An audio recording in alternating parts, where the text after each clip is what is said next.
In this class, we are going to start theories of evolution. We had already seen various evidences for evolution like adaptive radiation or the vestigial, homologous, analogous organs and other things. So we have to study now the various theories of evolution given by various scientists like Darwin and Hugo de Vries and also by Jean-Baptiste de Lamarck. So these were the three most important scientists whose theories we have to study over here. And also after these three theories by these three scientists, we have to understand the modern or the synthetic theory of evolution. So the first theory of evolution was given by Jean Lamarck.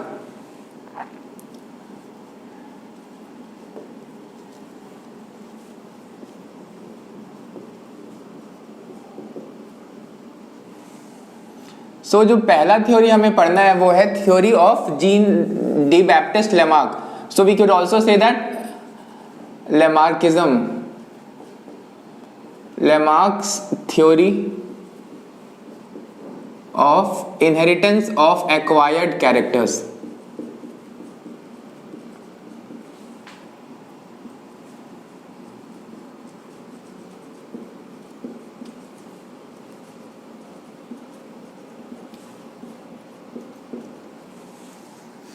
The second theory that we have to study is Darwin's theory.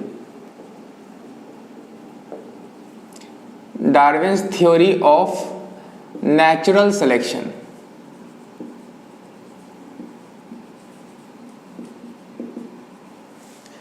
The third theory that we have to study is of Hugo de Vries.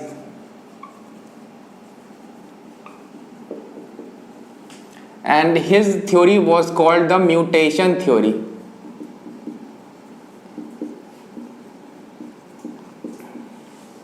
And the fourth, that is the modern or synthetic theory.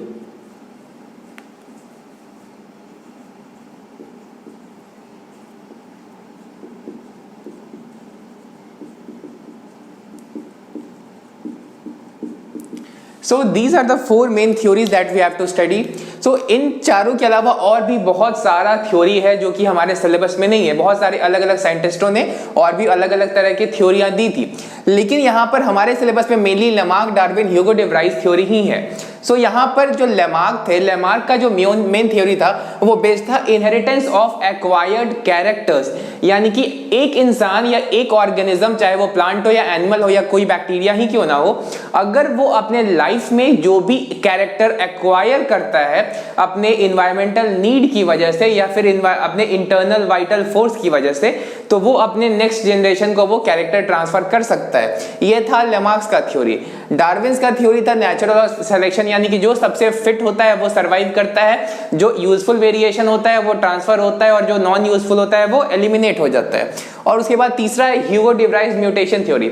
हमने genetics के पहले chapter में पढ़ा था कि de Vries ने Mendel के work को रीडिस्कवर किया था along with Correns and Tschermak. तो यहाँ पर वही ह्यूगो डे व्राइस ने म्यूटेशन का भी यहाँ पे डिस्कवरी किया था in the plant Oenothera lamarckiana, that is called evening primrose. And also this is the modern और सिंथेटिक थ्योरी. तो दिस थ्योरी में हम लोगों को ज्यादा नहीं पढ़ाई करना है, यहाँ पर बस ये पढ़ना है कि डार्विन और ह्यूगो डे व्राइस के थ्योरीज में से कुछ कंपोनेंट लेकर दोनों को साथ में बोला जाता है मॉडर्न और सिंथेटिक थ्योरी.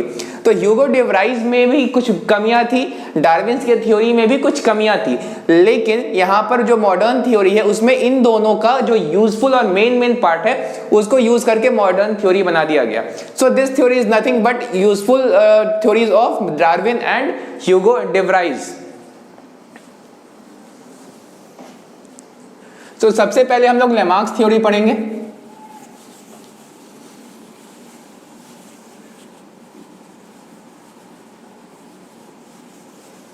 सो लेमार्क्स थ्योरी में हमें ये सबसे पहले पढ़ना है कि जो यूजफुल कैरेक्टर्स इंसान अपने अंदर में एक्वायर करता है या फिर कोई भी ऑर्गेनिज्म, वो ट्रांसफर हो जाता है नेक्स्ट जनरेशन को. तो इनके जो मेन फीचर्स थे हम लोगों को वो पढ़ने के, उनके थ्योरीज में क्या क्या कंपोनेंट्स थे. तो first of all internal vital force. So इनका ये जो थ्योरी था इंटरनल वाइटल फोर्स का, ये कहता था कि हर ऑर्गेनिज्म के अंदर एक वांट होता है या फिर एक कैपेबिलिटी होता है जिससे कि वो अपने नीड्स को या अपने डिजायर्स के अकॉर्डिंग अपने बॉडी को कन्वर्ट कर सकता है, तो that is called internal vital force. So इसका आगे चल के कोई प्रूफ नहीं मिला, इस वजह से इसको रिजेक्ट कर दिया गया था। बट इंटरनल वाइटल फोर्स ये होता है कि हर ऑर्गेनिज्म के अंदर में ये कैपेबिलिटी होता है कि वो चेंजेस ला सकता है अपने बॉडी के अंदर। अब उसके बाद है इन्वायरमेंटल नीड्स।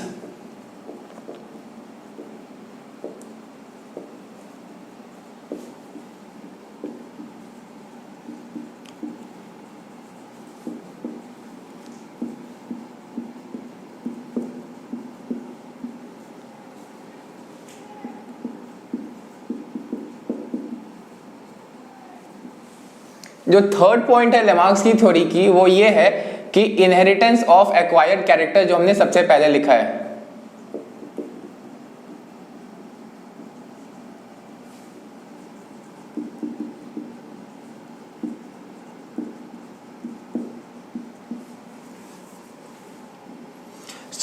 एक इंसान या कोई भी ऑर्गेनिज्म जो भी अपने लाइफ में अटेन करेगा कैपेबिलिटी, वो ट्रांसफर कर देगा अपने नेक्स्ट जनरेशन को।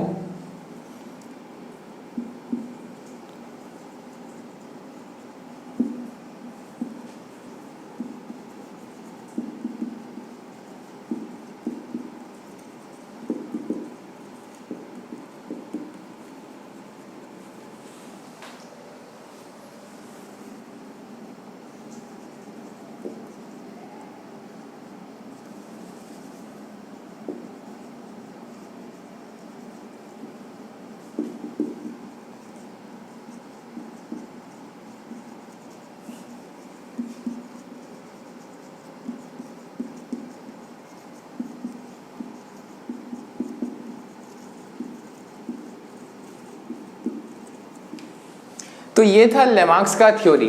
अब अपने थ्योरी के फेवर में इन्होंने बहुत सारा एग्जाम्पल दिया। सबसे पहला एग्जाम्पल जो इन्होंने दिया वो था लॉन्ग नेक जिराफ का।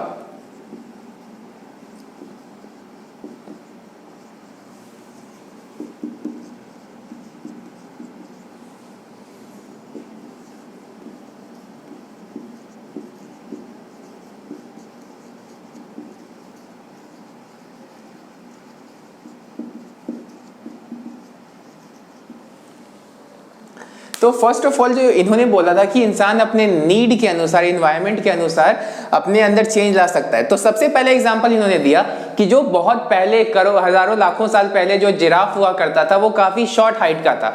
तो जब उसके हाइट के बराबर जो वेजिटेशन या लीव्स थे वो खत्म हो गए, तो ऊंचे ऊंचे पेड़ों पर ऊंचा ऊंचा लीव्स को खाने के लिए उसने अपना नेक को एक्सटेंड कर दिया। वैसे ही हम लोग एक्वेटिक बर्ड्स जैसे कि डक की बात कर लें तो ये काफी ज्यादा फ्रीक्वेंटली पानी पर जाता है, तो पानी पर तैरने के लिए अगर फिंगर्स होंगे तो फिर वो इजीली तैर नहीं पाएगा, तो इसीलिए वेब्ड हो जाता है। जो उसके फिंगर्स के बीच में या क्लॉज के बीच में जो स्किन होता है डक्स में, वो क्यों होता है? ताकि डक को पानी पे तैरने में आसानी में हो। तो ऐसा एग्जाम्पल्स इन्होंने दिया था। इसके अलावा बहुत सारा एग्जाम्पल इन्होंने स्नेक के केस में दिया। स्नेक के केस में दिया इन्होंने कि जो स्नेक का बॉडी होता था उसको छोटे जगहों में छुपने के लिए हाथ पैर अगर होगा तो वो छुप नहीं पाएगा, इसीलिए छोटे छोटे जगहों में छुपने के लिए स्नेक्स अपना हाथ पैर रिमूव कर दिया धीरे धीरे जनरेशंस के अंतराल में। तो उससे क्या हुआ कि स्नेक्स काफी पतले हो गए और छोटे जगह में वो स्नेक्स काफी एक्यूमुलेट कर जाते थे, यानी कि वो अच्छे से छुप सकते थे बहुत ही स्मॉल स्पेस में। तो ऐसे ऐसे एग्जांपल दिए लेमार्क्स ने अपने थ्योरी के फेवर में। लेकिन लेमार्क्स का थ्योरी को रिजेक्ट कर दिया गया।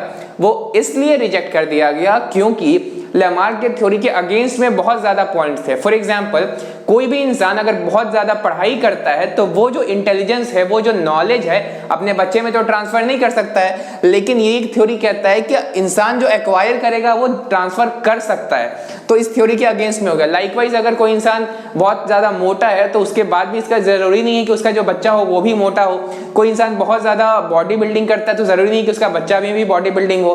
तो इस तरीके से बहुत ज्यादा ऐसे कैरेक्टर्स मिले जो कि ट्रांसफर नहीं होते हैं, यानी कि अगर इंसान अपने लाइफ में एक्वायर करता है तो उसके बच्चे में ट्रांसफर नहीं होता है। इसी वजह से लेमार्क्स की थ्योरी को रिजेक्ट कर दिया गया। और ये जो इंटरनल वाइटल फोर्स था इसका भी कोई कॉन्क्रीट प्रूफ नहीं है।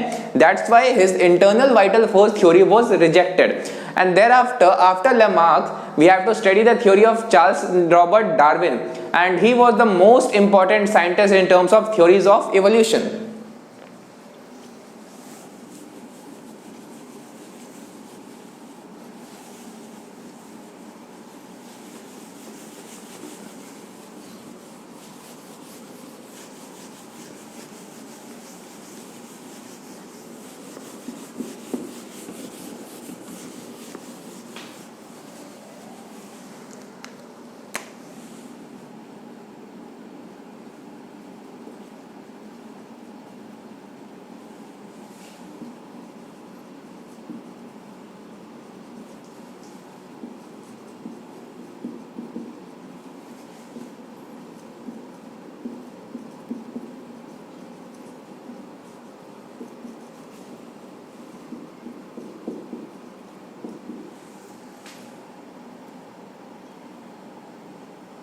तो डार्विन ने ये मेन थ्योरी दी और यही थ्योरी बायो में सबसे ज्यादा कॉमन है। तो ये जो बोले कि नेचुरल सिलेक्शन होता है, यानी कि जितने भी ऑर्गेनिज्म है सब में अलग अलग वेरिएशन होगा, अलग अलग सर्वाइवेबिलिटी होगा, तो कुछ सर्वाइव करेंगे, कुछ एलिमिनेट हो जाएंगे। अब ये जो सर्वाइवल ऑफ द फिटेस्ट है ये जनरली इसी में पढ़ाया जाता है, लेकिन डार्विन ने कभी भी सर्वाइवल ऑफ द फिटेस्ट का यूज नहीं किया। ये जो फ्रेज है सर्वाइवल ऑफ द फिटेस्ट, ये एक और साइंटिस्ट ने दिया जिनका नाम था हर्बर्ट स्पेंसर। तो ये जो फ्रेज है survival of the fittest, it was given by Herbert Spencer.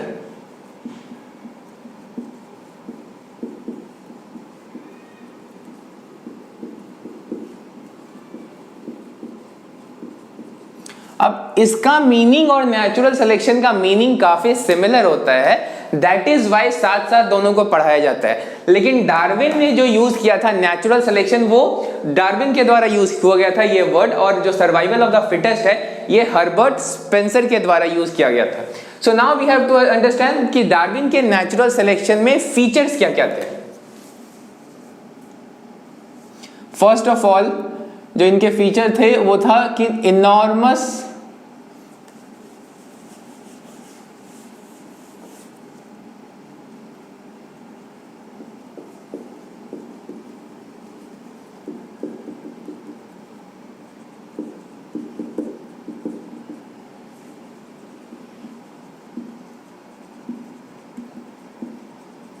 तो डार्विन ने कहा कि हर ऑर्गेनिज्म में बहुत ही ज्यादा रिप्रोडक्शन का कैपेसिटी होता है, यानी कि एक ऑर्गेनिज्म अपने जरूरत से ज्यादा कहीं कहीं ज्यादा बच्चे पैदा कर सकता है, या कोई भी प्लांट बहुत सारा सीड प्रोड्यूस करता है। इनफैक्ट जो दुनिया में सबसे स्लो रिप्रोडक्टिव ऑर्गेनिज्म है दैट इज एन एलिफेंट। एक एलिफेंट अपने, जो फीमेल एलिफेंट है, अपने लाइफ टाइम में on an average 6 elephant babies को जन्म दे सकती है। तो that is the slowest breeder, still वो बहुत फास्ट होता है। तो हर ऑर्गेनिज्म में बहुत ही ज्यादा रिप्रोडक्टिव एबिलिटी होता है, ये इनका पहला थ्योरी था। अपार्ट फ्रॉम दैट इन्होंने ये भी बोला कि जो हमारे लाइफ के लिए नेसेसरी चीजें हैं वो लिमिटेड होती हैं।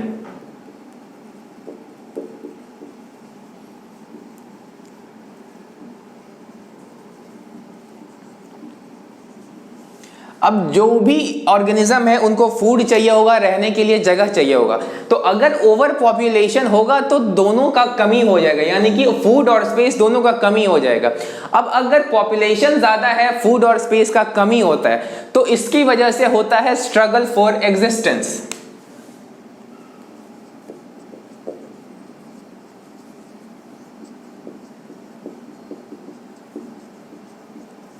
अब ये जो स्ट्रगल फॉर एग्जिस्टेंस है ये 3 तरह का हो सकता है। पहला है intra specific, this struggle between members of a species.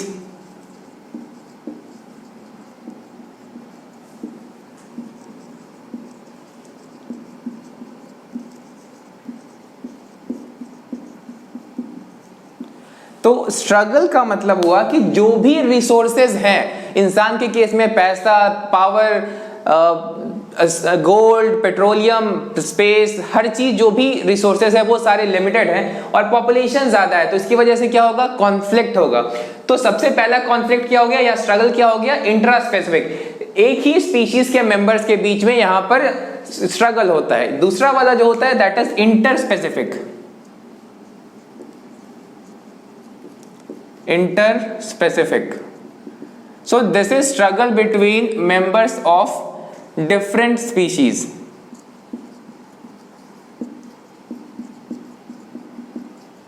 For example, deer को चीता भी खाता है, दैट इज पैंथर, या जो लेपर्ड होता है वो भी खाएगा।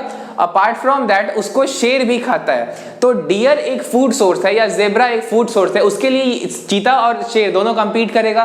तो चीता और शेर दो अलग अलग स्पीशीज है, तो दोनों का फूड सेम है। तो अलग अलग स्पीशीज का अगर फूड सेम होगा तो दोनों उसके लिए कंपीट करेंगे। लाइकवाइज अगर हम मंकीज में बात करें तो मंकीज के अलग अलग वेराइटीज होते हैं। अगर किसी जंगल में 2 मंकीज के वेराइटी है, या फिर एक गोरिल्ला का वेराइटी, एक चिंपैंजी का वेराइटी है, बाई चांस कोई 2 अलग अलग वेराइटी है, तो पेड़ों पे जो फल होंगे उसके लिए दोनों स्पीशीज में कंपटीशन होगा या स्ट्रगल होगा। अब तीसरा है इन्वायरमेंटल स्ट्रगल।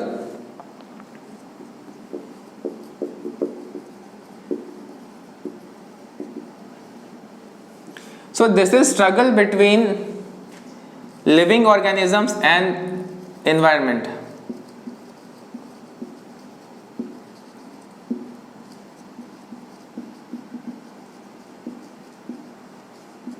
अब जो इन्वायरमेंट है वो हमेशा कांस्टेंट तो रहता नहीं है, तो कभी कभी फ्लड आ सकता है, कभी कभी ड्रॉट हो सकता है, कभी कभी बहुत ज़्यादा कोल्ड क्लाइमेट हो सकता है, कभी कभी बहुत ज़्यादा हॉट वेदर हो सकता है। तो ये जो भी एक्सट्रीम वेदर कंडीशन होता है वो ऑर्गेनिज्म के लिए डेंजरस होता है। अगर बहुत ज़्यादा बारिश हो तो फ्लड आ सकता है, बिल्कुल बारिश नहीं हो तो पूरा एरिया में ड्रॉट हो जाएगा। अगर बहुत ज़्यादा टेम्परेचर हाई हो गया है तो क्रॉप्स फेल हो सकते हैं, बहुत ज़्यादा टेम्परेचर लो है तो भी क्रॉप्स फेल हो सकते हैं। तो इन्वायरमेंट और लिविंग ऑर्गेनिजम्स के बीच का जो स्ट्रगल होता है that is called environmental struggle. तो ये 3 तरह के स्ट्रगल होते हैं, इसके अलावा और भी तरह के स्ट्रगल होते हैं, but those are things are beyond our syllabus. So ये तो हो गई स्ट्रगल की बात। अब बात करते हैं वेरिएशंस की।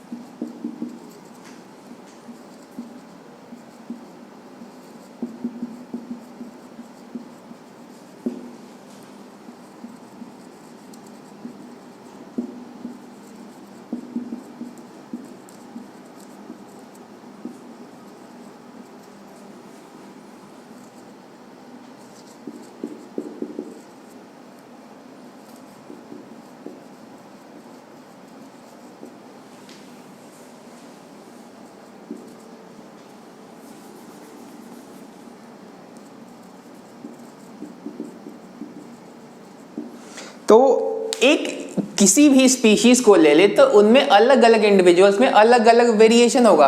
कोई ज़्यादा पावरफुल हो सकता है, कोई ज़्यादा टॉल हो सकता है, कोई शॉर्ट हो सकता है, किसी का इंटेलिजेंस ज़्यादा हो सकता है, किसी का ईटिंग एबिलिटी ज़्यादा हो सकता है, किसी का फूड स्टोरिंग एबिलिटी ज़्यादा हो सकता है। तो इस तरह के वेरिएशन हर स्पीशीज में पाए जाते हैं। तो अगर मान लो कि जो हॉट वेदर क्लाइमेटिक कंडीशंस हो गया है तो वैसे लोग को सरवाइव करना ज़्यादा आसान होगा जो कि हॉट क्लाइमेट में सरवाइव कर सकते हैं। या अगर किसी भी ऑर्गेनिज्म का वाटर स्टोरिंग कैपेसिटी ज़्यादा है तो वो हॉट वेदर में सरवाइव कर सकता है। फॉर एग्जाम्पल आप लोगों को ये बात पता होगा कि कैमल बहुत हफ्तों तक बिना पानी के रह सकता है। क्यों? क्योंकि अपने बॉडी में वो पानी स्टोर कर सकता है। तो हर स्पीशीज में अलग अलग तरह के वेरिएशंस होंगे जो कि उनको अलग अलग इन्वायरमेंट कंडीशंस में सरवाइव करने के लिए एबल बनाएंगे। अब उसकी वजह से होगा नेचुरल सिलेक्शन और सर्वाइवल ऑफ द फिटेस्ट।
तो अगर ये सारे फैक्टर्स हैं तो इससे क्या होगा कि कुछ ऑर्गेनिज्म एलिमिनेट हो जाएंगे और कुछ ऑर्गेनिज्म सेलेक्ट हो जाएंगे। क्यों?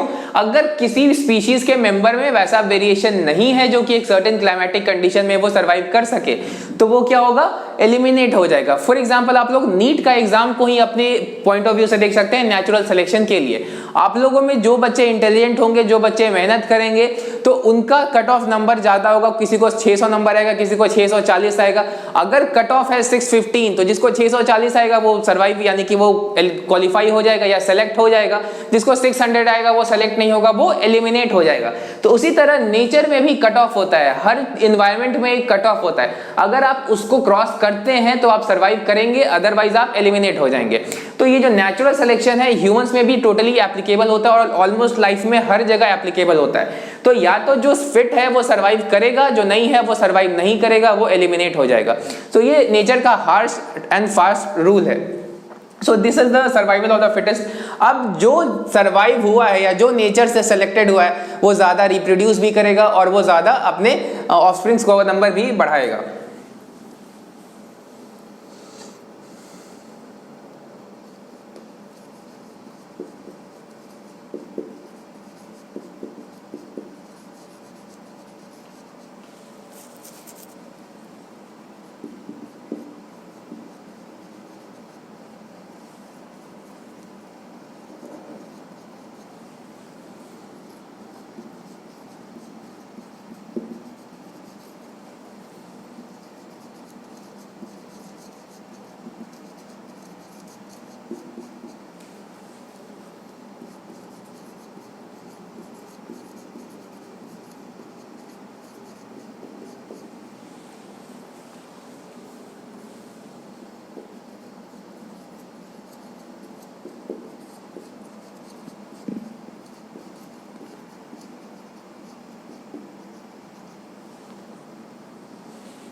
तो जो ऑर्गेनिज्म सेलेक्ट हुए होंगे वो ऑर्गेनिजम्स ज्यादा ऑफस्प्रिंग्स प्रोड्यूस करेंगे क्योंकि उनका जो सर्वाइवेबिलिटी या फिटनेस है वो ज्यादा है। अब डार्विन की नजर में फिटनेस का मतलब होता है कि रिप्रोडक्टिव फिटनेस, यानी कि जो ऑर्गेनिज्म जितना ज्यादा रिप्रोड्यूस कर सकता है वो उतना ही ज्यादा फिट है। तो जो ज्यादा रिप्रोड्यूस करेगा वो ज्यादा ऑफस्प्रिंग्स रिलीज करेगा और ऑफस्प्रिंग ज्यादा होंगे तो उसका पॉपुलेशन में परसेंटेज अपने आप बढ़ते जाएगा। तो ये डार्विन का मेन थ्योरीज था। इनमें जो मेन पॉइंट है दैट इज ये नेचुरल सिलेक्शन या सर्वाइवल ऑफ द फिटेस्ट। तो survival of the fittest Herbert Spencer ने दिया था, लेकिन उसका मीनिंग भी नेचुरल सिलेक्शन से ऑलमोस्ट सिमिलर है। अब हमें पढ़ना है टाइप्स ऑफ नेचुरल सिलेक्शन। हमारे एनसीईआरटी बुक में जो टाइप्स ऑफ नेचुरल सिलेक्शन है वो दिया है हार्डी वीनबर्ग इक्विलिब्रियम प्रिंसिपल के अंडर में, लेकिन एक्चुअली में ये वहां का टॉपिक ही नहीं है। जो टाइप्स ऑफ नेचुरल सिलेक्शन है that is stabilising, directional and disruptive, ये तीनों यहाँ का टॉपिक है। एनसीईआरटी में उसको गलती से या फिर जो भी रीजन रहा हो एनसीईआरटी में उसे हार्डी वीनबर्ग प्रिंसिपल के अंडर में दे दिया है। So will now study types of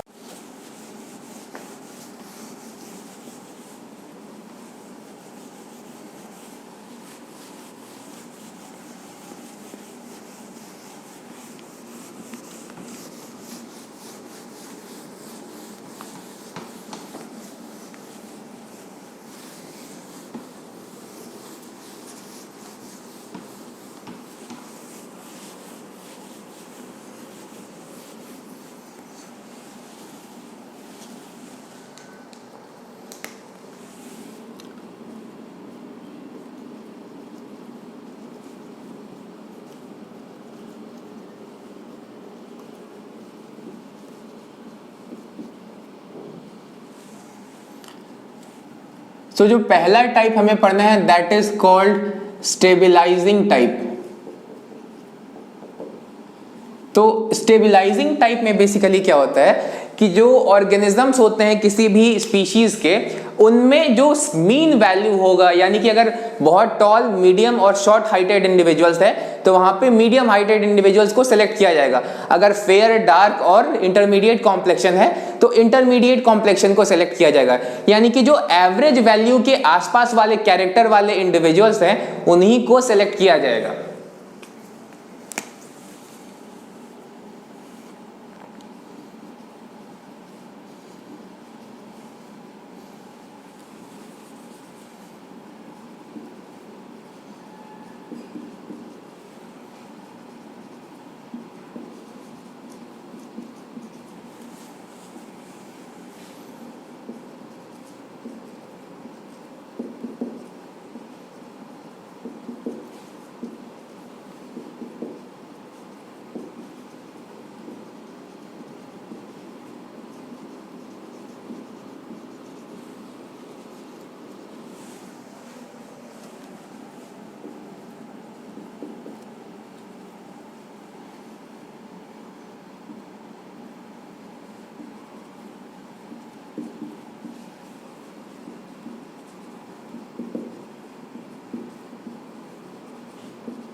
तो इवोल्यूशन में होता क्या है कि नए स्पीशीज का आना होता है धरती पे, नए स्पीशीज का फॉर्मेशन होना होता है पुराने स्पीशीज से। लेकिन यहाँ पर नए स्पीशीज के आने के लिए क्या चाहिए, नए स्पीशीज के आने के लिए चाहिए नए कैरेक्टर्स, तो इससे तो नए कैरेक्टर्स आ ही नहीं रहे हैं, तो इसका इवोल्यूशन में कोई रोल नहीं होगा ऑलमोस्ट। लेकिन इसमें क्या होगा कि हर स्पीशीज का जो मेन फीचर होता है, जो सेंट्रल फीचर होता है या जो एवरेज फीचर्स होता है, उसको ये कंजर्व करके रखता है। So we have to understand it by the means of a graph.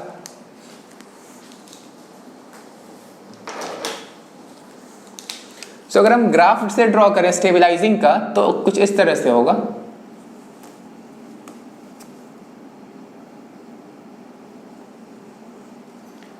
अगर मान लिया जाए कि ये है नॉर्मल सा हमारा एक इनिशियल पॉपुलेशंस का ग्राफ,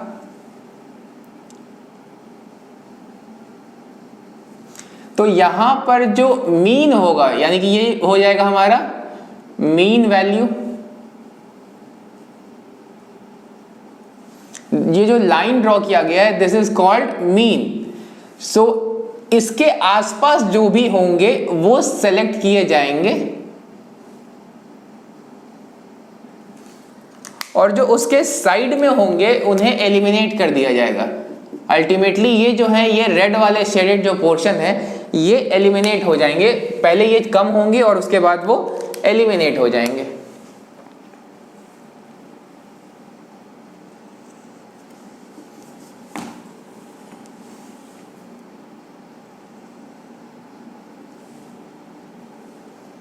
तो ये जो मीन वैल्यू है वो तो वहीं का वहीं रहेगा, लेकिन जो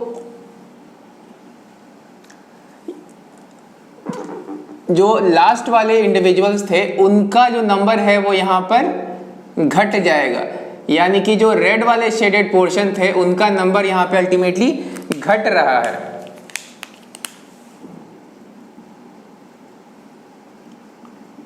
तो रेड वाले पहले वहां पर उतने थे, अब ये रेड वाले काफी कम हो गए और अल्टीमेटली रेड वाले क्या होंगे, एलिमिनेट हो जाएंगे।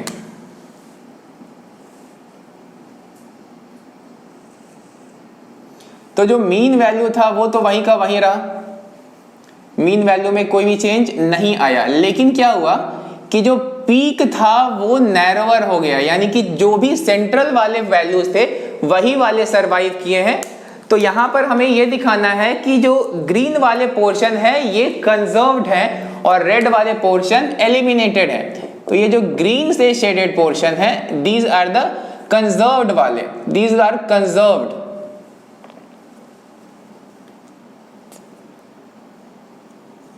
एंड जो रेड वाले पोर्शन है ये एलिमिनेट हो जाएंगे अल्टीमेटली।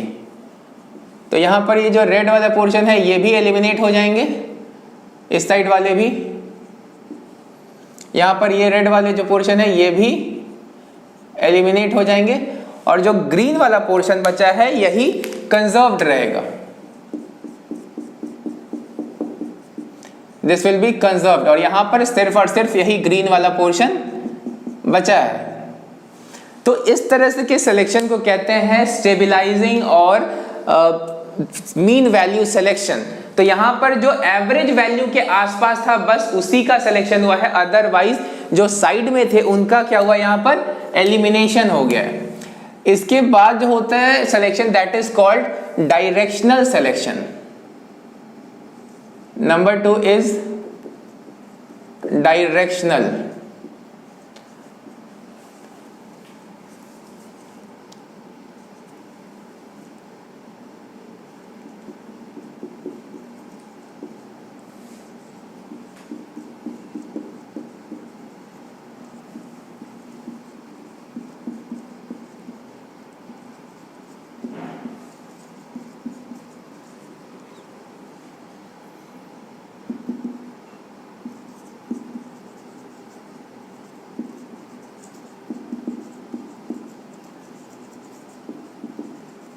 तो यहां पर क्या होता है कि जो एक्सट्रीम कैरेक्टर्स टाइप के, यानी कि अगर बहुत लंबा है या फिर बहुत सांवला है, बहुत काला है या फिर बहुत गोरा है या बहुत नाटा है या बहुत इंटेलिजेंस है या बहुत ही ज्यादा स्ट्रांग है या बहुत ज्यादा थिन है, तो ऐसे कैरेक्टर्स को यहाँ पे सेलेक्ट किया जाएगा। यहाँ पर जो एवरेज है यानी कि सांवला है या थोड़ा सा इंटेलिजेंस है या फिर एवरेज हाइट वाला है, तो वैसे कैरेक्टर्स को यहाँ पे सेलेक्ट नहीं किया जाएगा। यहाँ पे या तो एक्सट्रीम काला, या तो एक्सट्रीम गोरा, या तो एक्सट्रीम इंटेलिजेंट, या तो एकदम डल, एक्सट्रीम पावरफुल या लीन एंड थिन, ऐसे कैरेक्टर्स को यहाँ सेलेक्ट किया जाता है। तो फर्स्ट ऑफ ऑल इसे भी हम ग्राफ से देखेंगे।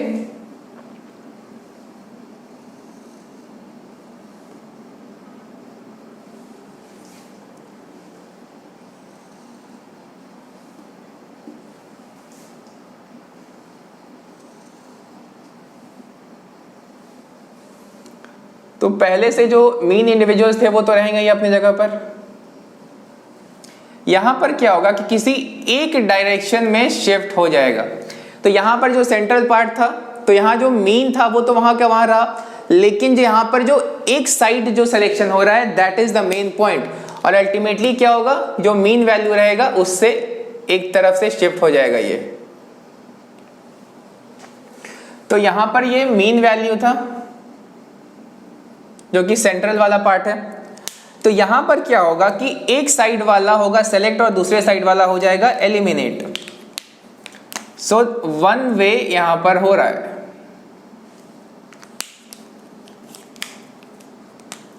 यहां पर ये जो रेड वाले पोर्शन है ये हो जाएंगे एलिमिनेटेड।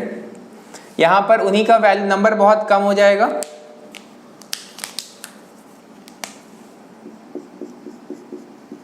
तो यहां पर ग्रीन वालों को कंजर्व किया जाएगा यानी कि सेलेक्ट किया जाएगा, और अल्टीमेटली रेड वालों को यहां पर एलिमिनेट किया जाएगा।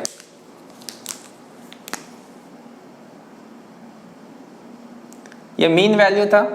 तो यहां पर रेड वाला उतना था और यहां पर रेड वाला कम होके बस इतना बचा।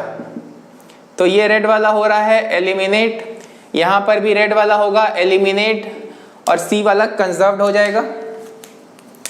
तो यहां पर ये ज्यादा नंबर ऑफ इंडिविजुअल्स कंजर्व हो रहे हैं और ये सिर्फ एक साइड हो रहा है, अल्टीमेटली सिर्फ और सिर्फ ग्रीन वाले बचे हैं यहां पर। तो इस तरह का सिलेक्शन को कहते हैं डायरेक्शनल। अब ये शिफ्ट दूसरे साइड में भी हो सकता था, so that is also directional, यानी कि जो मीन वैल्यू से दूसरे साइड में शिफ्ट हो सकता है वो भी बिल्कुल सही है, और इस साइड है वो भी बिल्कुल सही है। यानी कि या तो बहुत लंबे वाले सेलेक्ट होंगे, या तो बहुत नाटे वाले, या तो बहुत काले, या तो बहुत गोरे। तो इस तरह से ये जो डायरेक्शनल सिलेक्शन है वो होता है।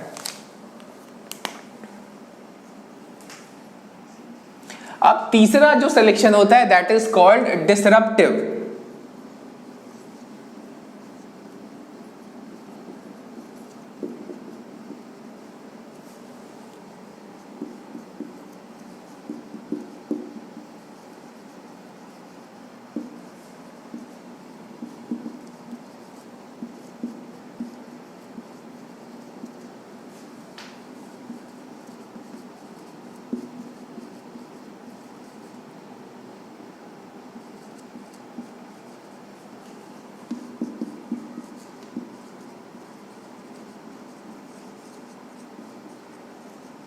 तो इस केस में क्या होगा कि वैसे इंडिविजुअल्स का सिलेक्शन होगा जो कि या तो बहुत लंबे हैं, या बहुत छोटे हैं, बहुत नाटे हैं, या साइज में बहुत ज्यादा हैवी हैं, या साइज में बहुत ज्यादा लाइट है। तो यहाँ पे उन दोनों टाइप का सिलेक्शन होगा। यहाँ पर क्या हो रहा था कि या तो सिर्फ लंबे या तो सिर्फ नाटे, यहाँ पर लंबे और नाटे, गोरे और काले दोनों का सिलेक्शन होगा, यानी कि मीन वैल्यू के दोनों साइड में होगा यहाँ पर शिफ्ट।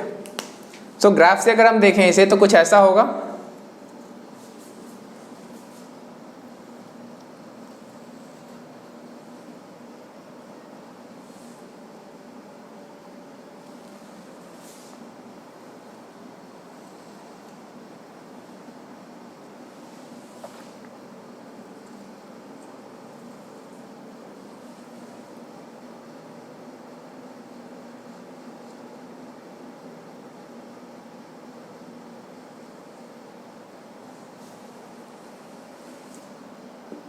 ये जो है हमारा मीन वैल्यू है जो डॉटेड लाइन से शो किया जा रहा है, यहां पर भी मीन वैल्यू है डॉटेड लाइन से शो किया जा रहा है। लाइकवाइज यहां पर भी होगा, लेकिन यहां पर मीन वैल्यू बचेगा ही नहीं।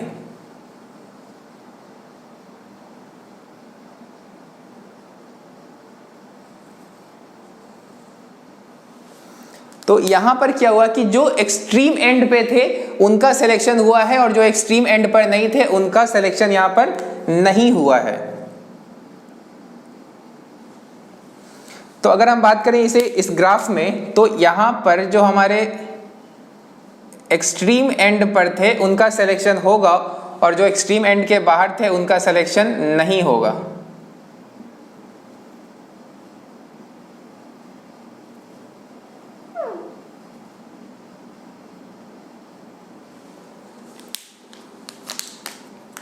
तो ये जो ग्रीन वाले हैं यहाँ पर या फिर इस पार्ट में, यहाँ पर ये ग्रीन वाले कंजर्व होंगे और जो रेड वाले हैं वो एलिमिनेट हो जाएंगे।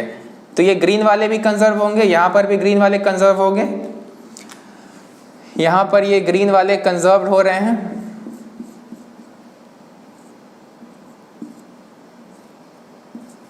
और यहाँ पर ये सिर्फ और सिर्फ ग्रीन वाले बचे हैं और जो रेड वाले थे वो यहां से कम हुए और वहां पे टोटली एलिमिनेट हो गए हैं।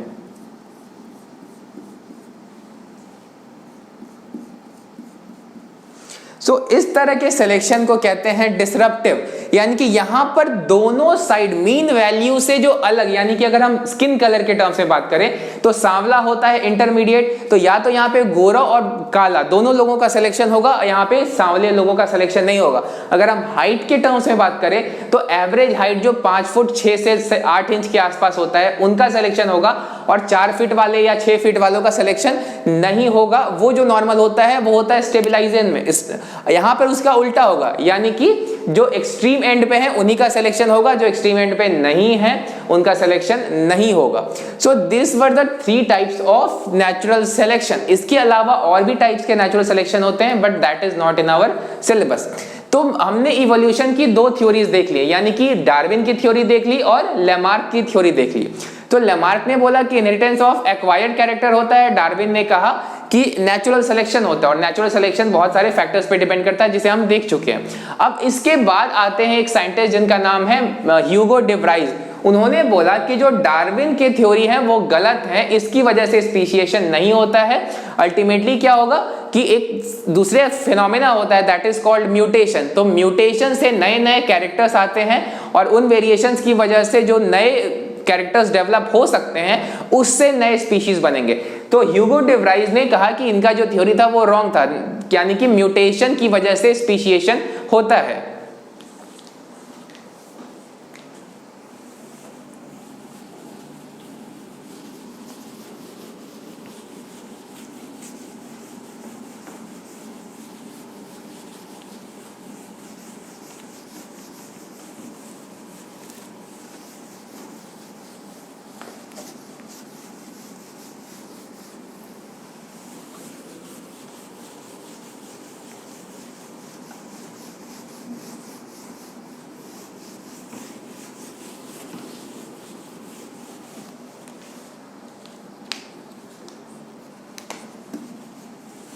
तो अब हम लोग पढ़ेंगे जो इवोल्यूशन का 3rd थ्योरी था that is called Hugo de Vries mutation theory.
तो इन साइंटिस्ट का कहना था कि जो म्यूटेशन है यानी कि सडन डिसकंटिन्यूअस वेरिएशन है, हमने म्यूटेशन जेनेटिक्स चैप्टर में दोनों में पढ़ा था, दैट इज जीन और पॉइंट म्यूटेशन होता है और दूसरा होता है क्रोमोसोमल म्यूटेशन। तो दोनों तरह के म्यूटेशंस को हम लोग बोलते हैं डिसकंटिन्यूअस वेरिएशंस। तो उसकी वजह से न्यू कैरेक्टर्स डेवलप होते हैं, ना कि कंटिन्यूअस वेरिएशन, जो कि डार्विन ने कहा था। डार्विन ने कहा था कि जो वेरिएशंस एक्यूमुलेट करते हैं उससे नई स्पीशीज बनती है, लेकिन इन्होंने बोला कि नहीं, उस वजह से नहीं होता है, इस वजह से होता है।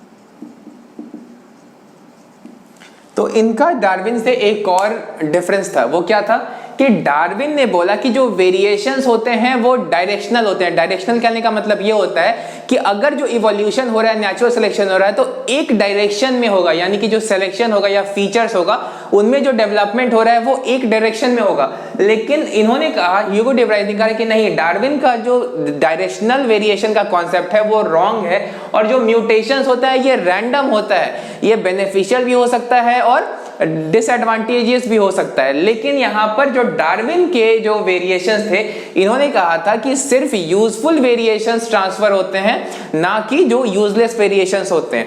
तो डार्विन का भी कांसेप्ट में गलती था और ह्यूगो डे व्राइस के भी कांसेप्ट में कुछ ना कुछ गलतियां थी।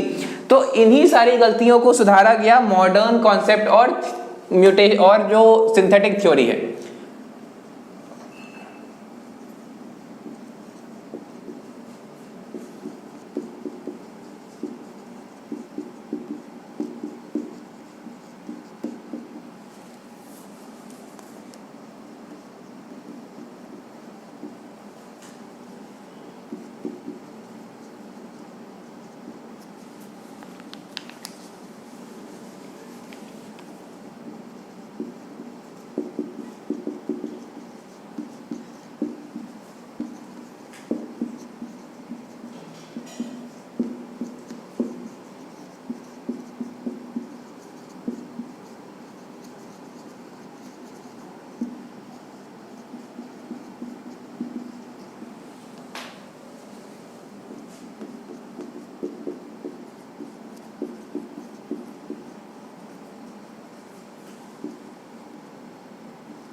तो मॉडर्न और सिंथेटिक थ्योरी में कोई एक्स्ट्रा चीजें नहीं ऐड की गई थी, इसमें बस थोड़ा सा मॉडिफिकेशन किया गया कि जो डार्विन का नेचुरल सिलेक्शन का थ्योरी था उसमें कहा गया कि सिर्फ यूजफुल वेरिएशंस ट्रांसमिट होंगे और यूजलेस वेरिएशंस ट्रांसमिट नहीं होंगे। लेकिन अल्टीमेटली क्या होता है कि यूजफुल वेरिएशंस और यूजलेस वेरिएशंस दोनों ट्रांसफर होते हैं। तो ये डिफरेंस था मॉडर्न थ्योरी। फिर ये जो ह्यूगो डे व्राइस का कॉन्सेप्ट था कि सिर्फ म्यूटेशन से जो डिसकंटिन्यूअस वेरिएशंस अराइज करते हैं वही ट्रांसफर होंगे। लेकिन दिक्कत ये है कि म्यूटेशन अगर जर्म सेल में होगा, दैट इज स्पर्म में या ओवम में, ऐसी चीजों में म्यूटेशन वही ट्रांसफर होगा। अगर बॉडी के नॉर्मल सेल में होगा म्यूटेशन तो वो ट्रांसफर नहीं होगा, क्योंकि बॉडी का नॉर्मल सेल जिसे हम सोमैटिक सेल बोलते हैं, सोमैटिक सेल रिप्रोडक्शन में पार्टिसिपेट करता ही नहीं है। तो अगर वो रिप्रोडक्शन में पार्टिसिपेट नहीं कर रहा है तो उसमें म्यूटेशन हो भी जाए तो क्या फर्क पड़ता है। तो इसीलिए मॉडर्न सिंथेटिक थ्योरी में डार्विन और ह्यूगो डे व्राइस दोनों के पोस्टुलेट्स को इनकॉर्पोरेट किया गया और वे बनाया गया मॉडर्न थ्योरी, और जिसे हम लोग बोलते हैं सिंथेटिक थ्योरी ऑफ इवोल्यूशन। और this is the most accepted theory of evolution.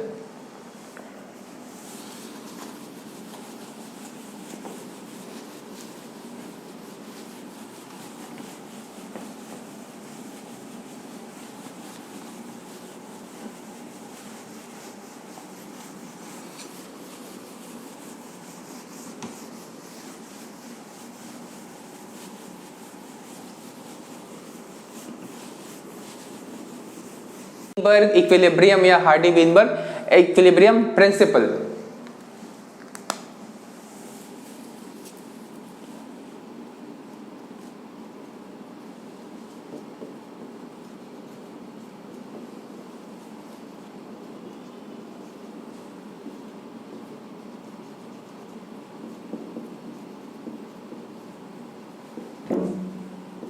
तो हार्डी वीनबर्ग इक्विलिब्रियम प्रिंसिपल में हमें सबसे पहले ये जानना है कि ये किस केस में एप्लीकेबल है और कहां पर ये एप्लीकेबल नहीं होगा। यानी कि जो हार्डी वीनबर्ग इक्विलिब्रियम प्रिंसिपल है ये इक्विलिब्रियम की बात कर रहा है, दैट इज ऐसा पॉपुलेशन जहां इवोल्यूशन नहीं हो रहा है, यानी कि उसमें जो जीन फ्रीक्वेंसीज है या जीनोटाइप फ्रीक्वेंसीज है वो कांस्टेंट है, जो अलील्स है वो एक जनरेशन से दूसरे जनरेशन और उसके बाद तीसरे एंड सो ऑन, वैसे ओवर द जनरेशंस उसका जो जीनोटाइप और एलिलिक या जीनिक फ्रीक्वेंसी है वो कांस्टेंट है। यानी कि ये इवोल्यूशन के अगेंस्ट बात कर रहा है, यानी कि ऐसा पॉपुलेशन जिसमें इवोल्यूशन बिल्कुल भी नहीं हो रहा है, वैसे कंडीशन की ये बात कर रहा होता है। तो अगर हार्डी वीनबर्ग प्रिंसिपल का जो एप्लीकेशन है उसमें वेरिएशन आ रहा है तो इसका मतलब किसी भी पॉपुलेशन में जिसकी बात हो रही है उसमें इवोल्यूशन हो रहा है। और अगर जो हार्डी वीनबर्ग प्रिंसिपल एप्लीकेबल हो रहा है टोटली किसी सिचुएशन में तो ये इस बात का प्रूफ है कि उस पॉपुलेशन में इवोल्यूशन नहीं हो रहा है। तो मोस्ट इंपॉर्टेंट बात ये है इसके बारे में कि ये नॉन इवॉल्विंग पॉपुलेशन की बात करेगा और ये एक थ्योरेटिकल सिचुएशन होता है।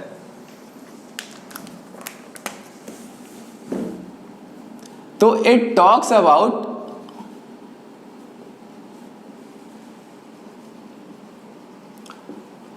the genetic structure of a non-evolving population।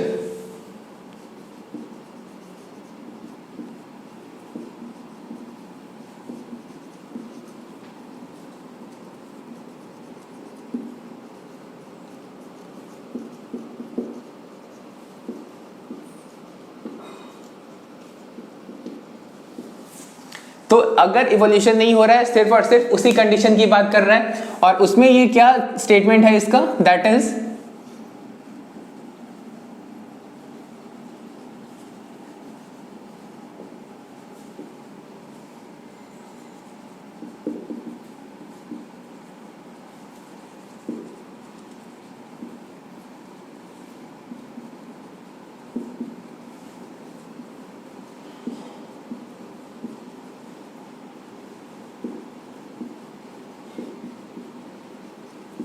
यानी कि अगर इवोल्यूशन नहीं हो रहा है तो कई जनरेशन तक जीनोटाइप या जो एलिलिक फ्रीक्वेंसीज होते हैं वो कांस्टेंट रहेंगे और यही मेन फीचर्स हैं इस पार्ट का, that is Hardy Weinberg equilibrium.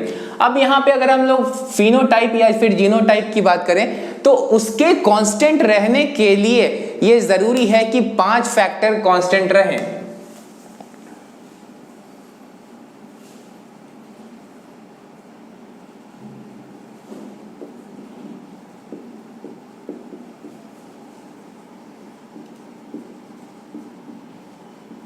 हम हार्डी वीनबर्ग इक्विलिब्रियम प्रिंसिपल को HWE शॉर्ट फॉर्म में लिखा जा रहा है यहां पर।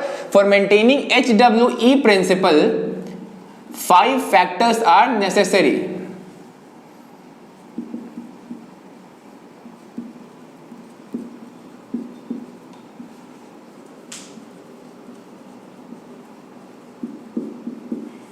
तो उन्हीं 5 फैक्टर्स को हमें डिटेल में जानने हैं। तो जो सबसे पहला फैक्टर है that is there should be no gene flow और इसी को हम कह सकते हैं माइग्रेशन।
तो जो पहला कॉन्सेप्ट है कि हार्डी-वीनबर्ग इक्विलिब्रियम प्रिंसिपल के अप्लाई होने के लिए जीन फ्लो यानी कि माइग्रेशन नहीं होना चाहिए। अगर किसी भी जगह से एक पॉपुलेशन में से 100 या 1000 लोग या कितने भी लोग अगर वहां से निकल जाते हैं तो उन लोगों में जो जीन्स थे या जो एलील्स थे उनका भी तो लॉस हो गया ना पेरेंट पॉपुलेशन में। और जहां पर वो लोग जाएंगे, सपोज अगर गुजरात से लोग दिल्ली में जाते हैं तो गुजरात में जो अलील्स है या जीन्स है इनका जो फ्रीक्वेंसीज है, जो अलील्स यहाँ से ट्रांसफर होंगे वो कम हो जाएंगे, और दिल्ली में ये लोग जहां पर जाएंगे वहां पर उन जीन्स या अलील्स का नंबर या फिर उनका फ्रीक्वेंसी बढ़ जाएगा।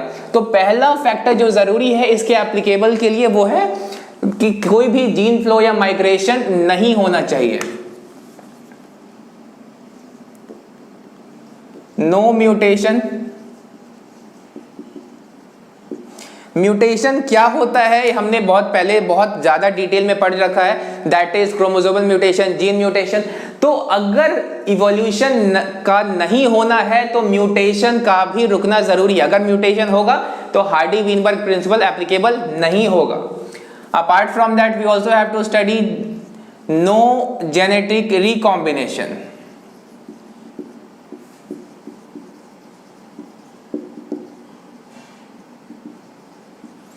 जेनेटिक रिकॉम्बिनेशन 11th क्लास में आप लोगों ने पढ़ा होगा मियोसिस चैप्टर में, जहां क्रॉसिंग ओवर होता है। तो रिकॉम्बिनेशन बेसिकली क्या होता है? Recombination is the grouping of new genes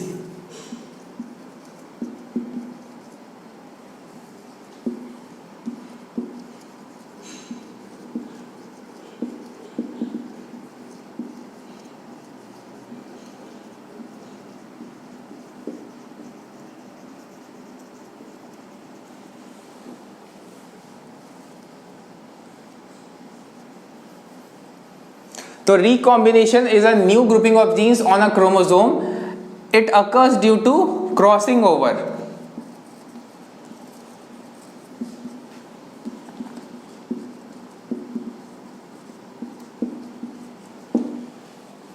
तो अगर जेनेटिक रिकॉम्बिनेशन होगा तो हार्डी-वीनबर्ग प्रिंसिपल एप्लीकेबल नहीं होगा। जो चौथा फैक्टर है that is called no natural selection pressure. तो अगर नेचुरल सिलेक्शन का प्रेशर होगा उस पॉपुलेशन पे तो वहां पर ये एप्लीकेबल नहीं होगा। ठीक है, तो नेचुरल सिलेक्शन क्या होता है हमने थोड़ी देर पहले देखा है डार्विन के लॉज में या फिर डार्विन की थ्योरी में। तो अगर पॉपुलेशन पर नेचुरल सिलेक्शन का प्रेशर होगा तो वो पॉपुलेशन में हार्डी-वीनबर्ग इक्विलिब्रियम नहीं हो पाएगा। अब जो पांचवा फैक्टर है that is called genetic drift. And genetic drift एक very very very important feature होता है हार्डी-वीनबर्ग इक्विलिब्रियम प्रिंसिपल के लिए। इसीलिए हम लोग जेनेटिक ड्रिफ्ट को सेपरेटली पढ़ेंगे।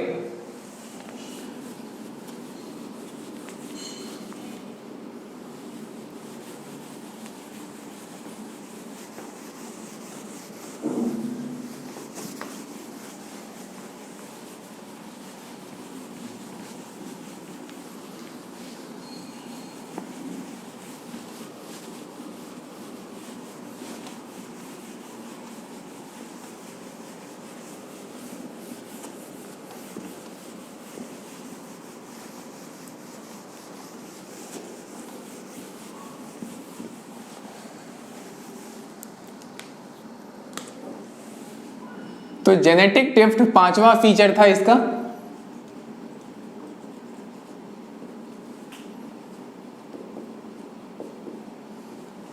सो जेनेटिक ड्रिफ्ट एक तरह का चांस इवेंट होता है।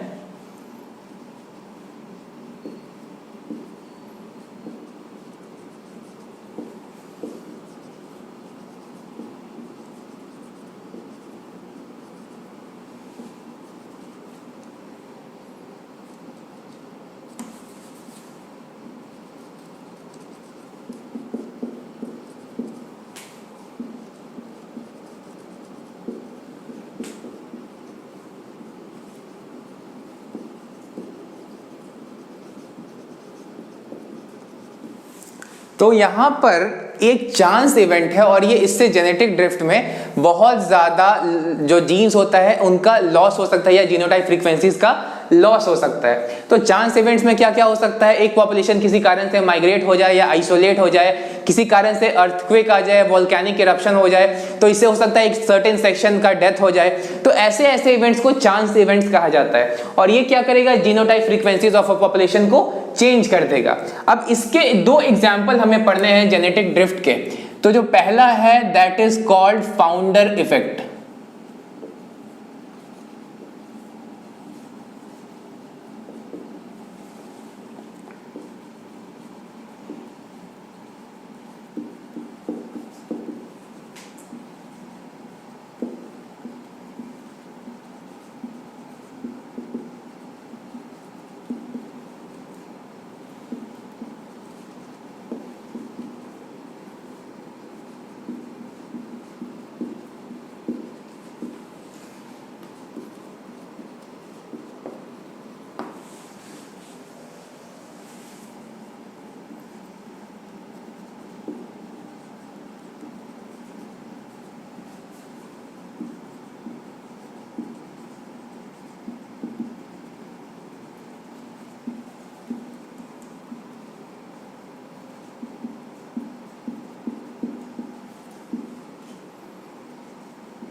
तो यहां पर क्या हो रहा है पहले केस में कि जो फाउंडर है, यानी कि जो फाउंडर पॉपुलेशन हुआ जो कि माइग्रेट कर गया एक जगह से दूसरे जगह पर, तो दूसरे नए जगह पर एक सर्टेन सेक्शन ऑफ पॉपुलेशन गया तो वो वहां का फाउंडर हो जाएगा।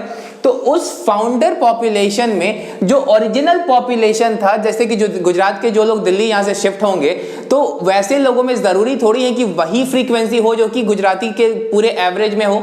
यानी कि अगर एक क्लास में टोटल बच्चों में से 10 टॉपर बच्चों का मार्क्स लिया जाएगा और उनको शिफ्ट किया जाएगा, तो 10 टॉपर बच्चों का जो एवरेज मार्क्स होगा वो ज्यादा होगा और जो बाकी क्लास का एवरेज मार्क होगा वो कम होगा।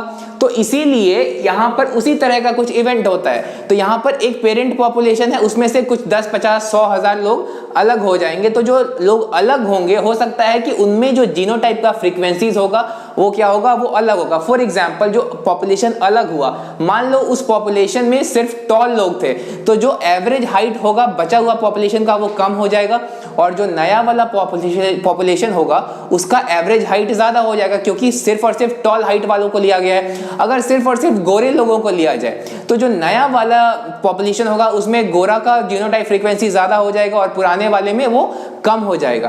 तो जो पॉपुलेशन माइग्रेट किया है वो होते हैं फाउंडर, और इसी इफेक्ट को कहते हैं फाउंडर इफेक्ट।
तो कुछ ऑर्गेनिज्म यहां से शिफ्ट हो गए हैं, तो शिफ्ट होने की वजह से जो पेरेंट पॉपुलेशन था वहां पर में तो जीन्स में कमी आएगी ही, क्योंकि जो लोग जा रहे हैं उन लोगों के अंदर जीन्स भी तो थे, अलील्स भी थे, उनका अपना जीनोटाइप फ्रीक्वेंसी था, तो उनका तो लॉस हो गया पेरेंट पॉपुलेशन में से। तो this is called founder effect. The other thing that we have to study is the bottleneck effect.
So ये होता है bottleneck effect. Bottleneck effect is a bit complex.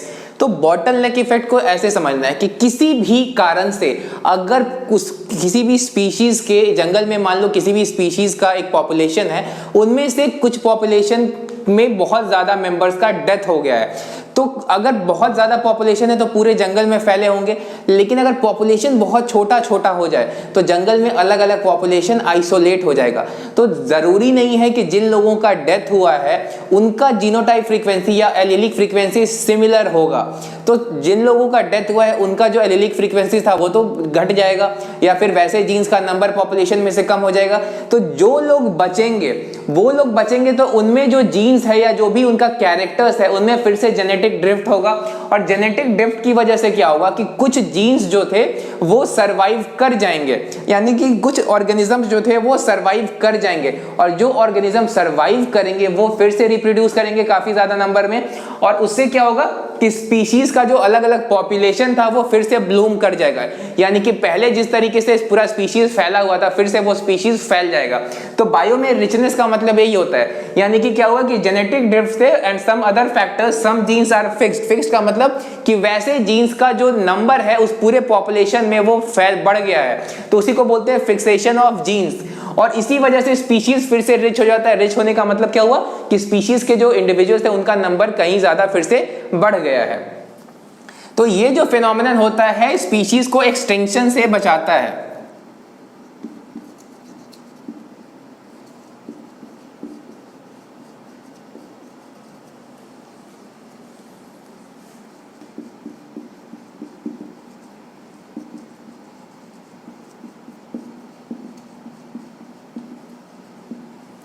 क्योंकि ये जो jeans बचे हैं ना, ये वो जीन्स होता है जिनकी वजह से उस मेंबर को सरवाइव करने में मदद मिला है।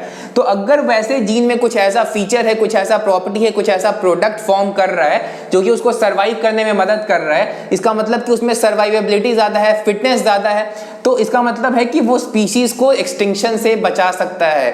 फॉर एग्जाम्पल, अगर अल्ट्रावायलेट रेडिएशन बहुत ज्यादा हो गया तो जो काले लोग हैं उनमें बेटर होगा, क्योंकि काले लोगों में मेलानिन ज्यादा होता है। मेलानिन हमारे स्किन में कलर देता है, वो एक प्रोटीन होता है, तो अल्ट्रावायलेट रे को अंदर आने से रोकता है। तो अगर ओजोन लेयर खत्म हो जाए या पतला हो जाए तो ज्यादा अल्ट्रावायलेट रे आएगा, तो जो लोग काले होंगे उनमें ये चीज बेहतर हो जाएगा, यानी कि मेलानिन उनके अल्ट्रावायलेट रेज को अंदर नहीं जाने देगा, लेकिन नॉर्मल गोरे लोगों में ये प्रॉब्लम हो जाएगा। तो इसी तरीके से जो काला इंसान का जो मेलानिन बनाने वाला जीन है वो क्या हो जाएगा, फिक्स्ड हो जाएगा, और काले लोगों का नंबर बढ़ेगा, क्योंकि ज्यादातर गोरे लोग कैंसर से मरने लगेंगे। तो उसी तरीके से यहां पर भी ये चीज होता है। इसके बाद एक छोटा सा टॉपिक है जो हमने इनिशियली यहां पर देखा होगा, आपने एनसीईआरटी में भी देखा होगा, P+Q जो जीनोटाइप या फ्रीक्वेंसीज की बात करता है यहां पर।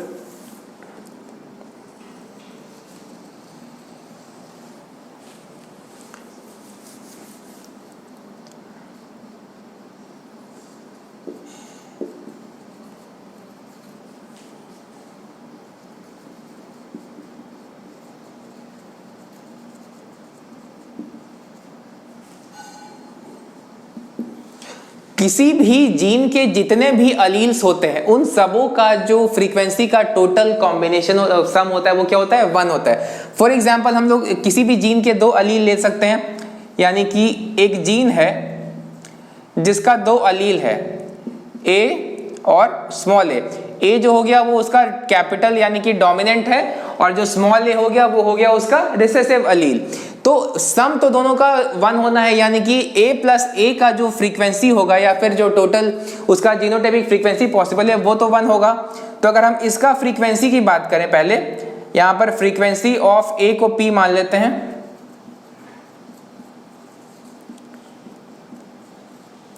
और उसी तरह फ्रीक्वेंसी ऑफ स्मॉल a को Q मान सकते हैं।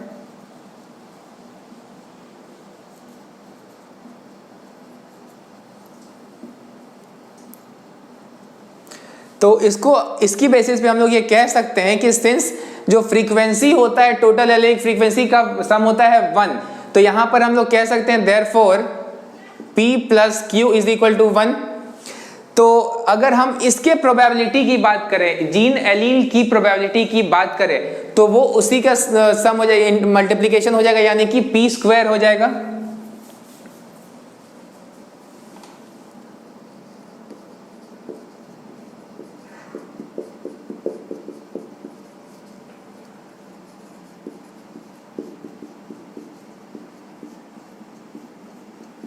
तो ये हो जाएगा P square.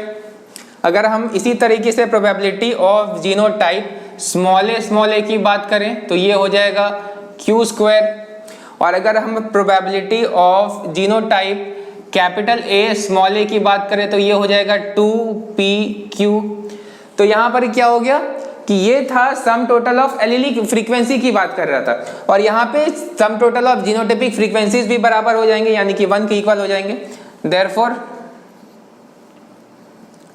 p square plus 2pq plus q square will be equal to 1।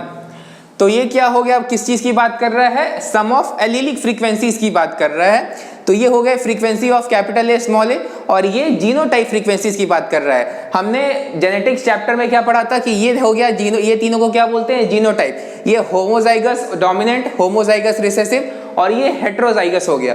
तो these are the genotypic frequencies की।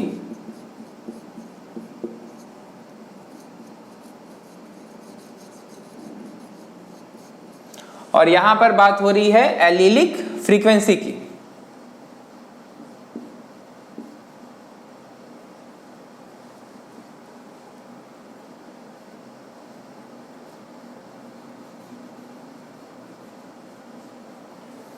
तो ये एक छोटा सा सेक्शन है जो कि बहुत इजी है, बहुत सिंपल भी है। यहाँ पर हमें ये जानना है कि सारे एलीलिक फ्रीक्वेंसी का सम एक होता है।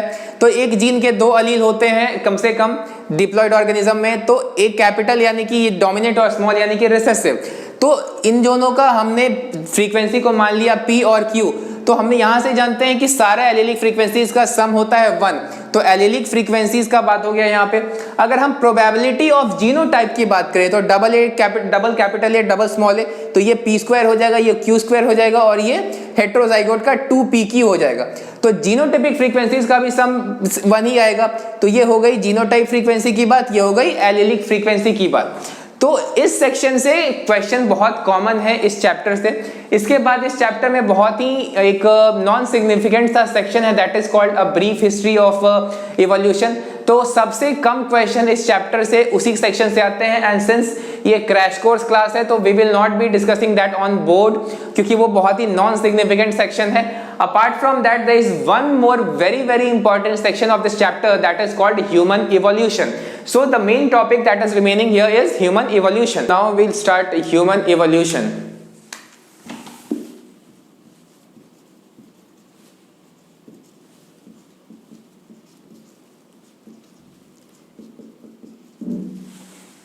सो ह्यूमन इवोल्यूशन में हम लोगों को पढ़ना है कि किस किस टाइम पर कौन कौन से प्री ह्यूमन एंसेस्टर्स हमारे थे, और फिर जो ह्यूमन लाइक एंसेस्टर्स थे और उनमें और हमारे में क्या डिफरेंस था, उनका क्या क्या फीचर था, वो हमको पढ़ना है। और जो सबसे पहला एंसेस्टर था हमारा डायरेक्ट, वो था Dryopithecus.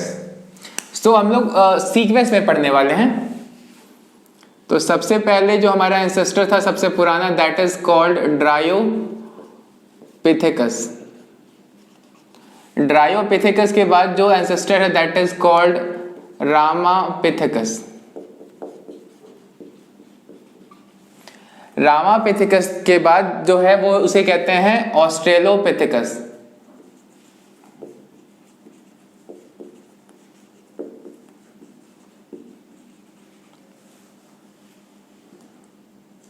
Then we have Homo habilis, then Homo erectus, then Neanderthals, then Cro-Magnon, and then modern human or Homo sapiens.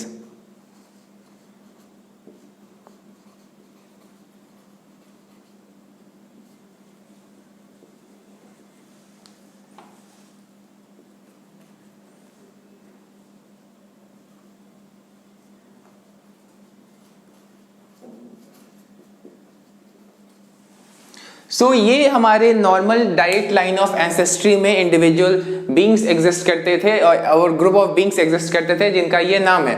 अब फर्स्ट ऑफ ऑल हमें इनका टाइमलाइन देखना होगा कि इनमें से कौन कब कब अर्थ पे थे और कब वो एक्सटिंक्ट हो गए। तो यहाँ पर मॉडर्न ह्यूमंस और ये होमोसेपियंस के बारे में हमें पढ़ने की जरूरत नहीं है, क्योंकि ये हमारी ही बात कर रहा है, यानी कि इसमें जो मेंबर्स हैं इनके फीचर्स को पढ़ने की जरूरत नहीं है, क्योंकि ये हमारी ही बात होगी, हमें जो फीचर है वो इनमें फीचर होगा। तो फर्स्ट ऑफ ऑल इनकी टाइमलाइन हम लोग देख लेते हैं कि ये कब एग्जिस्ट करते थे। तो ये जो एग्जिस्ट करते थे वो 20 to 25 million years ago exist करते थे। रामापिथेकस जो था वो है 14 to 15 million years ago exist कर रहा था। फिर जो ऑस्ट्रेलोपिथेकस था that existed around 2 to 3 million years ago. Then around 2 million years ago Homo habilis था। फिर जो होमो इरेक्टस था around 1.5 to 1.7 million years ago exist कर रहा था। Then came the Neanderthals around 1 lakh years से लेकर 30,000 और एनसीईआरटी के अकॉर्डिंग बात करें तो 40,000।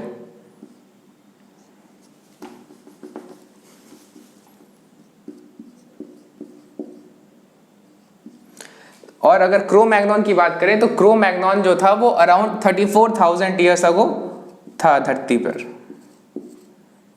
तो 34,000 ईयर्स अगो और यहाँ पर अराउंड 40,000 ईयर्स अगो। तो ये तो बात हो गई टाइमलाइन की, ये कि ये अर्थ पे कब एग्जिस्ट कर रहे थे। तो अब हमें इन सब इंडिविजुअल्स का एक एक फीचर याद रखना है कि जो जो मेन फीचर्स थे उनमें वो क्या क्या थे। तो ड्रायोपिथेकस पे जो मेन फीचर था it was more ape like, ये नकल वॉकर था।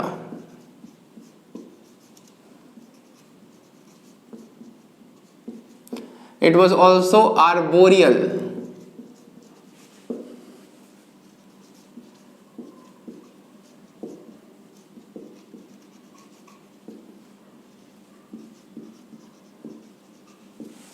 तो इसका जो टाइप था वो, इसका जो मेन फीचर है वो है कि ये ज्यादा एप लाइक था, यानी कि बंदरों से इसका जो फीचर था वो ज्यादा मैच कर रहा था। अपार्ट फ्रॉम दैट इसके जो कैनाइन्स थे वो काफी बड़े थे, फ्रूट्स एंड लीव्स ये खाता था। अपार्ट फ्रॉम दैट इसके एक और फीचर है, इसके पास जो कैनाइन्स थे वो काफी बड़े थे, यानी कि जो कैनाइन टीथ होता है हमारा जिससे हम लोग किसी भी मीट को टीयर या शेयर करते हैं, वो कैनाइन टीथ इसके बहुत बड़े थे। एंड जो ये जो रामापिथेकस था it was more human like, it was more human like.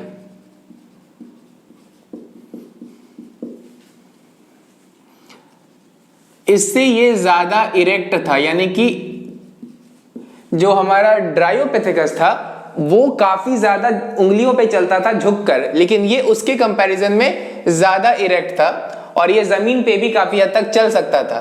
इसके पास जो कैनाइन्स थे वो स्मॉलर कैनाइन्स थे।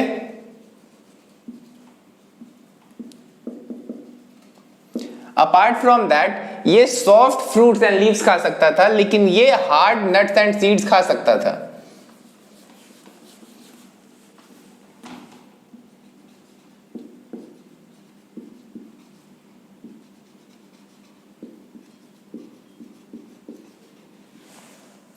अब ये हो गई रामापिथेकस के फीचर की बात। अब आते हैं ऑस्ट्रेलोपिथेकस। तो ऑस्ट्रेलोपिथेकस को में बहुत सारे टाइप्स हैं, ऑस्ट्रेलो रोबस्टस एंड बोजी, उसके अलावा बहुत सारे टाइप्स होते हैं ऑस्ट्रेलोपिथेकस में। तो इसको जनरली बहुत ही बड़ा ट्रांजिशन इवेंट माना जाता है इन सबों में, और इसके नीचे जो भी कैटेगरीज डेवलप हुए तो उनमें ऑस्ट्रेलोपिथेकस एक बहुत ही ज्यादा इंपॉर्टेंट इवेंट हुआ करता था। So this Australopithecus was omnivorous.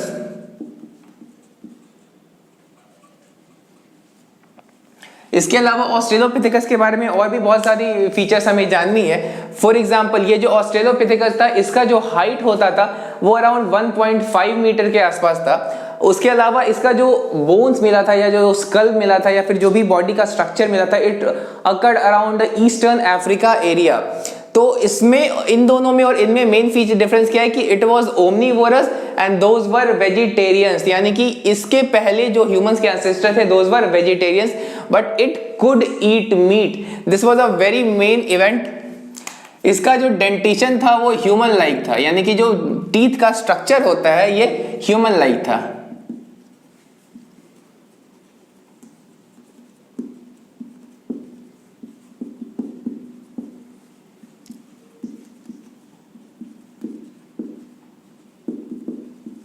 अब हम लोग बात करेंगे ब्रेन के साइज का। तो ऑस्ट्रेलोपिथेकस में अप्रोक्सीमेटली 500 सीसी का ब्रेन हुआ करता था। Then we have Homo habilis. So इसमें अगर हम ब्रेन साइज की बात करें तो ये होता था अराउंड 600 टू 800 और 650 टू 800 सीसी का इसका ब्रेन होता था। 650 टू 800 सीसी ब्रेन। ये स्टोन के टूल्स को फॉर्म कर सकता था, used stone tools. It was a very very important feature which allowed it to hunt. So इसके बारे में हमें एक चीज जानना है कि ये एनसीईआरटी मानता है कि ये वेजिटेरियन था, बट ये कंफर्म नहीं है। इट यूज स्टोन टूल्स, इसका ये सिग्निफिकेंस हो सकता है कि वो एक हंटर था, बट नॉट नेसेसरली कि ये सिर्फ और सिर्फ वेजिटेरियन था। होमो इरेक्टस जो था इसे इरेक्ट मैन भी कहा जाता है। इसका जो ब्रेन साइज था वो 800 टू 1300 सीसी का ब्रेन था। ये स्टोन टूल्स के अलावा बोन के टूल्स को भी यूज करता था।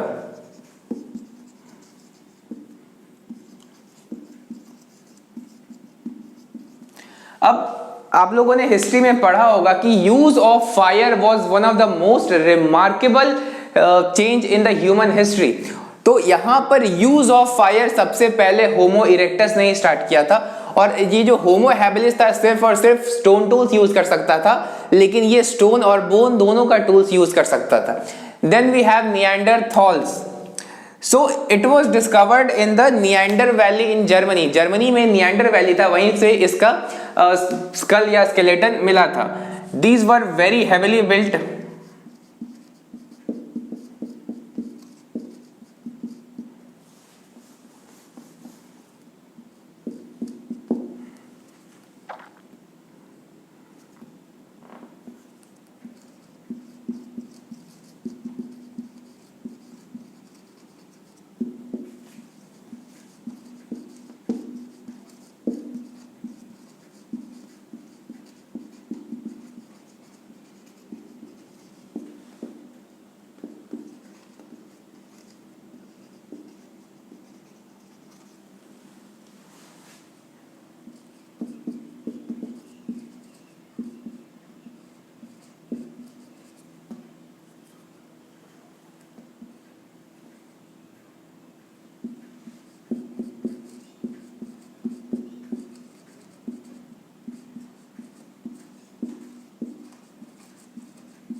सो यहाँ पर निएंडरथॉल्स जो थे वो काफी हेविली बिल्ट थे, यानी कि इनका जो बॉडी था काफी स्ट्रांग होता था, एंड इनके जॉज रिसीडिंग थे। जॉज रिसीडिंग का मतलब ये जॉज जो है ना एक्स्ट्रा बाहर की ओर निकला नहीं रहता है। इसके बाद ये बहुत ही कोल्ड इन्वायरमेंट के लिए अडेप्टेड थे।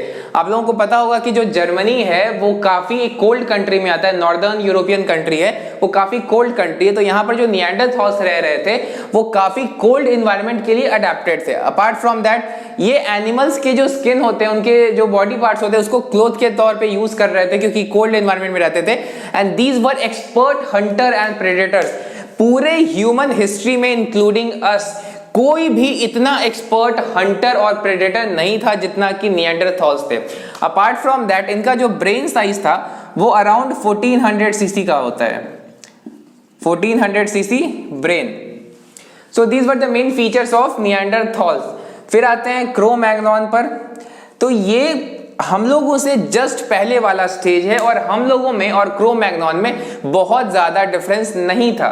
एक डिफरेंस बहुत बड़ा है जो कि ब्रेन साइज से रिलेटेड है। So it's brain size was around 1600 CC. तो हम लोग ये मान सकते हैं कि इसका जो ब्रेन था इंसान के ब्रेन से बड़ा था। So it could be more sophisticated. हो सकता है कि इसमें बहुत सारे और भी प्रॉपर्टीज थे जो कि इंसान डिस्कवर नहीं कर पाया है। अपार्ट फ्रॉम दैट ये कम्युनिटी लाइफ जीता था।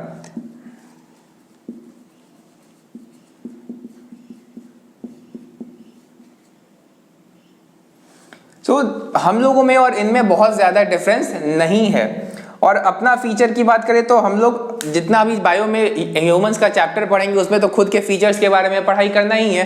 तो इनमें और हम लोगों में जो मेन डिफरेंस आया वो है ब्रेन साइज को लेके। तो हम लोगों में ब्रेन साइज थोड़ा कम होता है।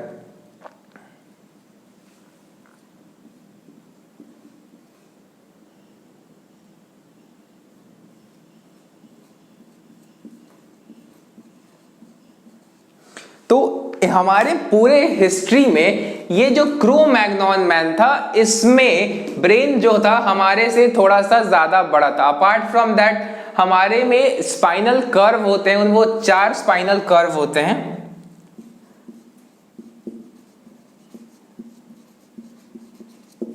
मूवमेंट एंड लोकोमोशन चैप्टर में आप लोगों ने ये पढ़ा होगा कि जो हमारा स्पाइनल कॉलम होता है यानी कि वर्टिब्रल कॉलम होता है, उसमें 4 कर्व होते हैं, सर्वाइकल, थोरैक्सिक, लंबर और सैक्रल। तो ये जो 4 कर्व्स होते हैं, इसकी वजह से हम लोग टोटली इरेक्ट हो पाए और बाकी का जो भी डेवलपमेंट हुआ यहाँ पर वो सिविलाइजेशनल हुआ, यानी कि एग्रीकल्चर डेवलप हुआ, फिर से जो एंशिएंट रॉक आर्ट थे, पेंटिंग्स थे, वो सारे डेवलप हुए, जो कि सिविलाइजेशन को शो करता है। अपार्ट फ्रॉम दैट क्रो-मैग्नन और मॉडर्न ह्यूमंस में बहुत ज्यादा कोई डिफरेंस नहीं था। तो हमारा जो मॉडर्न होमोसेपियंस है ये अराउंड अराइज हुआ था 25,000 ईयर्स अगो।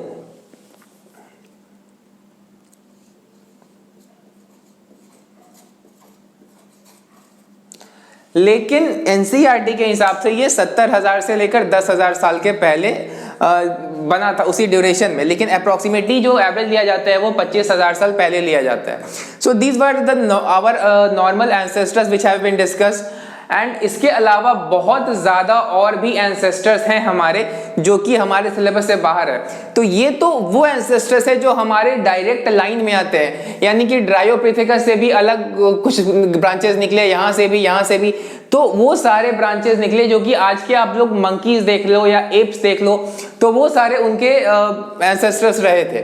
लेकिन जो हमारा जो एंसेस्ट्री है उसमें डायरेक्ट लाइन में ये सारे आते हैं। अब यहाँ पे दिक्कत ये है कि देखिए ड्रायोपिथेकस और रामापिथेकस के बीच में लगभग 5 से 6 मिलियन ईयर्स का कम से कम गैप है। तो यहाँ पर दिक्कत ये आता है कि इन दोनों के बीच में बहुत सारा स्टेजेस आया होगा जो कि खत्म हो गया। फिर यहाँ पर रामापिथेकस और ऑस्ट्रेलोपिथेकस के बीच में लगभग 10-11 मिलियन ईयर्स का गैप है। तो यहाँ पर भी बीच में कुछ स्पीशीज आए होंगे। फिर उसके बाद यहाँ पर भी कुछ ज्यादा डिफरेंस नहीं है। तो यहाँ पर इसके ऑस्ट्रेलोपिथेकस के जो अलग अलग टाइप हुआ करते थे उनमें से अलग अलग टाइप्स कोई बचे और कुछ खत्म हो गए। फिर होमो इरेक्टस से भी अलग अलग ब्रांचेस निकले थे। तो ऐसा नहीं है कि सिर्फ यही हमारे एंसेस्टर है, हमारे एंसेस्टर इनके अलावा और भी बहुत सारे हैं, लेकिन वो सारे एंसेस्टर्स हमें नहीं पढ़ने हैं। नीट के पॉइंट ऑफ व्यू से आपको ये सीक्वेंस याद रखना होगा। और फिर सबसे इंपॉर्टेंट है ब्रेन साइज, और उनमें कोई जो वेजिटेरियन था या नॉन वेजिटेरियन था, that is he could eat meat और only vegetables, fruits and leaves. तो ये सारे मेन पॉइंट्स है याद रखने। और दूसरी बात कि इसका टाइमलाइन याद रखना है कि वो कब अर्थ पे आया था। अब एनसीईआरटी ने रामापिथेकस और ड्रायोपिथेकस को साथ में ग्रुप कर दिया है कि वो 14 से 15 मिलियन ईयर्स पहले रहता था, लेकिन ऐसा नहीं है। ड्रायोपिथेकस काफी पहले था as compare to Ramapithecus. NCERT में पता नहीं किस कारण से ये दोनों को सेम ही कर दिया है। So this was our human evolution and therefore we have completed this chapter.